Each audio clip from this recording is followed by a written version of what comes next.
Hey guys, James Lynch here doing a quick reaction video to some crazy news that broke this morning that TJ Dillashaw has been flagged by the New York State Athletic Commission and USADA for an irregular test from his last fight against Henry Cejudo, which of course he lost. That was a flyweight title fight when he dropped down to 125 and ended up getting finished in the first round. But he gets popped for an irregular test, or what they're calling an adverse finding in a test. And the other news is that TJ Dillashaw has voluntarily relinquished his bantamweight title. I mean, so much to digest here, but first, TJ releasing a statement. I'm going to read it for you here right now, and I'll have a graphic up on the screen. He says, "To all my fans, I wanted to be the first one to let you know that USADA and NSAC, New York State Athletic Commission, have informed me of an adverse finding in a test taken for my last fight.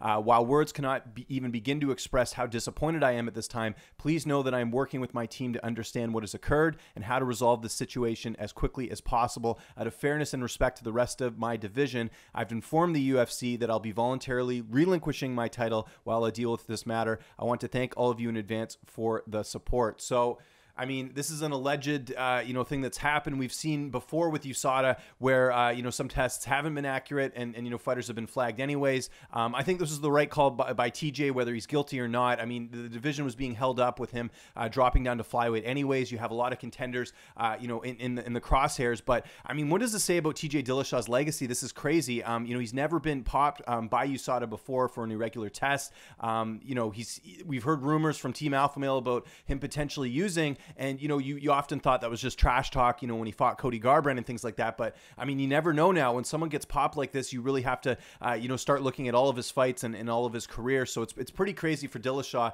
And just his stock could not be lower right now, losing to Cejudo and now having to relinquish his title. So now the question is, what do you do with the bantamweight title? I think it's a pretty easy solution. You had Marlon Moraes get that stoppage win over Rafael Sunsao in their rematch. And you just had Pedro Munhoz knock out the former champ in Cody Garbrandt. I think that makes a ton of sense. I actually spoke to Pedro Munhoz on Sunday. You can check out that interview here on my YouTube channel where he basically, asked the UFC to do an interim title, and now you won't even need to do that because this fight to me just makes a lot of sense. I see some people talking about the Aljamain Sterling rematch with Moraes. I mean, that fight wasn't that long ago. Let's get some fresh blood in there as far as the title picture and do a potential fight between Marlon and Pedro Munhoz, which I think would be an awesome fight. And Pedro also mentioned about doing this in Brazil. I think that makes sense as well, assuming both fighters are good to go. So I want to know what you guys think in the comment section below. How shocked were you to see Dillashaw, being flagged for a test like this? And what do you think about the Marlon Moraes and Pedro Munhoz matchup for a vacant title? Let me know what you think in the comment section below. Follow me on Twitter and on Instagram @LynchOnSports, and be sure to subscribe to this YouTube channel,